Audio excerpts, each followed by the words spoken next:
There's now a way to contact the Wolf Connection podcast. Send us an email to podcast@wolfconnection.org with your comments, questions, and guest ideas for Stephen and myself. You may hear your question answered on an upcoming podcast. Thank you for your support, and howls to you all. Welcome to the Wolf Connection podcast. I'm your host, John Calfa. Let's talk about some wolves.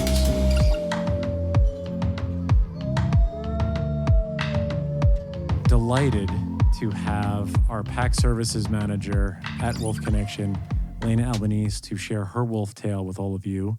So Elena, one of the questions I always ask is, how did you make your way to Wolf Connection? What was your journey and how did you come to this wonderful place? That's a great question, John. Thank you. I'm originally from New York. I've always had a passion for wolves. I've always thought about visiting them somehow. I just never found any availability back east. I moved to LA about 8 years ago. And one day, probably a year or two into living here, I wasn't really doing much for work. Everything was I was feeling pretty blue for a while. And I decided to finally Google, my birthday was coming up, and I decided to finally Google, how do I meet wolves in LA? Never thinking I'd find any answer. And it was before my birthday, so I was going to give this to myself as a birthday gift. So around April of, I'm pretty sure it was 2016, there I am Googling how to meet wolves in LA. And this one place came up, actually, that was not Wolf Connection. It was a little bit further south, maybe an hour or two south. And I called them and I said, hey, I'm available to come. And they were like, hey, we only do this one day a week. And I could not make that day, ever, at the time. So I was like, okay, let me call another place. And I found Wolf Connection. So I emailed the girl who was running it at the time. And she got right back to me. It was like something that was totally meant to be, in my opinion. She got right back to me, and that Sunday was going to be Easter Sunday.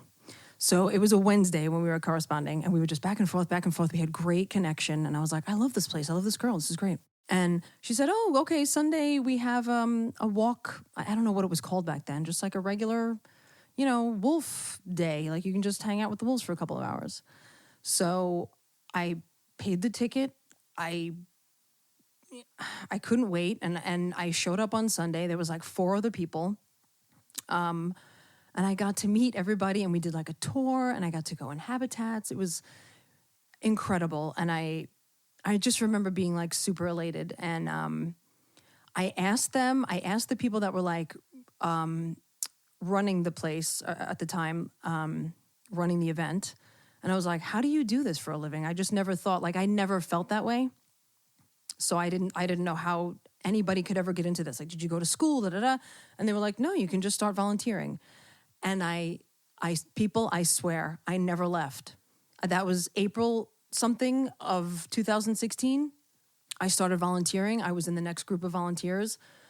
I literally started like a week or two later. It was something that I would consider to be called kismet, because I literally never left. And that was 6 years ago, almost to the day. I guess Easter Sunday is this weekend. So that's how I got here.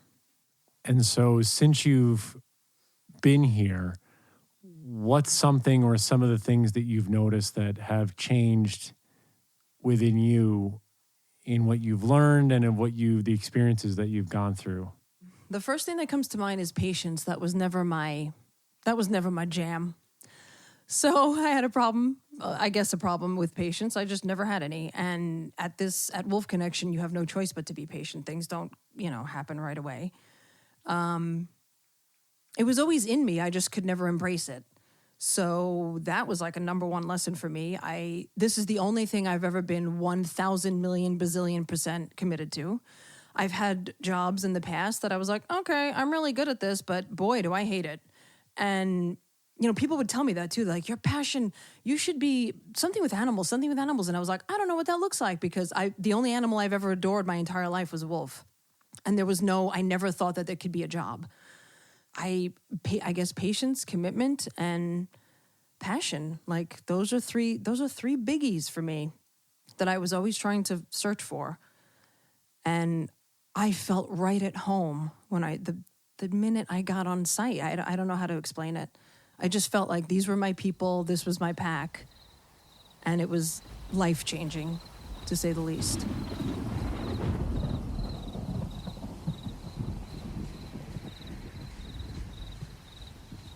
And since you've been here, because 6 years, you've seen wolves come and go, obviously.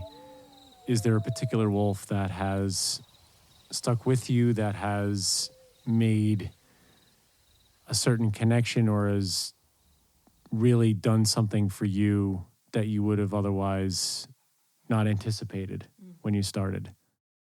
The minute I met Mikey, or Michael, as I love to call him, because that's his real name, he felt so familiar. I don't know how to describe that, though. I would just look at him and be like, we know each other, and I don't know how. It's an incredible feeling, and it's kind of indescribable. So I just every time somebody says to me, what do you love about Mikey? I say, he's familiar, and I don't know what that means. I knew him. He brought me here because he had just gotten there maybe a year before I did. So I like to think he brought me there on some level. It was always Mikey and then Kenai. They were my two guys when I got there. Kenai and I had a great relationship kind of from the beginning. And because he was a higher level animal, and it took a while to get to him, but it took me a little bit shorter because the people running it kind of recognized that we had something special.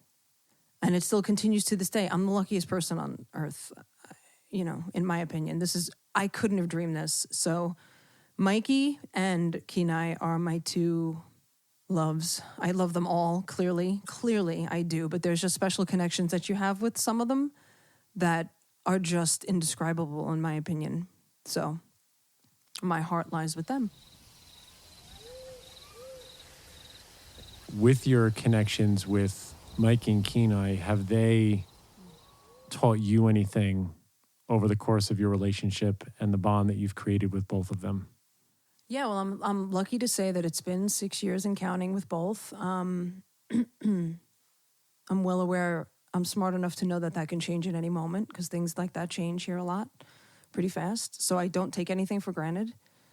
Mikey definitely taught me patience because he was a little more shy. It's the way you approach him, and we've never really had any issues because I get him. There's just like I don't know, we just get each other. It's very strange. And he's sweet and sensitive, but yet he's fierce, and I feel like that's kind of like me. But that was not really known about me. However, it was always in there, and I think he just brought that out because we were so similar, and it was like mirroring, each other. So that's a life lesson for me.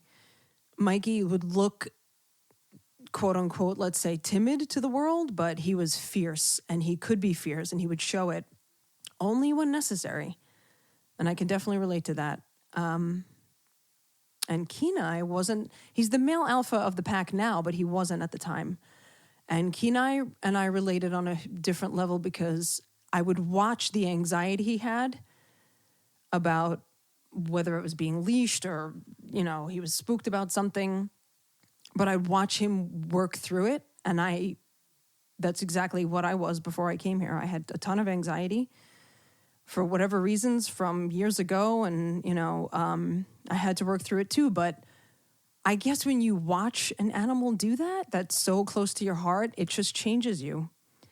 Kenai worked through a lot of stuff, and I felt the same. I felt really close to him because that's what was happening in my journey before I came to Wolf Connection. So I think that's really special. I also want to ask you that you've had this role, you've become into this pack of these wolves, and you took the trip with us to go to Yellowstone and actually see wild wolves. What did that experience do for you? As you said that wolves have been such a passion for you for so long, to be able to work with them and then go to a place where you could actually see them in their natural environment. What sort of things came up for you in those moments when you were able to look through the scope and actually see them for the first time? Okay, well, you were there, Renee was there, and Stephen was there, and strangers were there, and they saw me bawling my eyes out the first time I laid eyes on a wolf, okay? So what did it stir up? It stirred up everything. It was like a bucket list and a dream come true, and I couldn't believe my eyes, and it was finally happening. So in the culmination of that moment, it's overwhelming. So I cried a lot, and I got to see things that I never would have thought I would see. I mean, we called Leo Leckie our Yellowstone guide, who works with Wolf Connection now, and I said to him, I'm like, you're not going to believe what I've seen. And he's like, Elena, do you know how rare that is? And I was like, were they waiting for me? That's what it felt like. Not just me, us. Because we went as a pack. I had the best time of my life. I would do it again tomorrow. But it was completely overwhelming. And in a beautiful way, though, not in a scary way. Because, I was so open to it, and I was so ready. I wanted to go to Yellowstone for years. I just never thought, not that it would never happen, but that it would happen. It was almost a year ago to the day. In April as well. April's a big month for Elena, apparently. Lately, anyway, it was overwhelming and incredible, and the most enjoyable, and love and all the feelings were there in that moment, and the whole trip, and to have that experience is completely special to me, and always will be. So I can't stress enough that wolves were always my favorite animal from as long as I can remember. And anybody that knows me knows this to be true, especially in my past when I was little, up until this day. So doing what I do, being here, living this life, I don't work a day in my life. And that's really the truth with that saying, that if you do what you love, you don't work a day in your life. So I just can't stress that enough, that it's extremely special. And, it was overwhelming at the time. And it's like living a dream. Looking to support Wolf Connection or sponsor one of the wolves in our pack? Just go to wolfconnection.org, click on the Donate tab, and find out more information.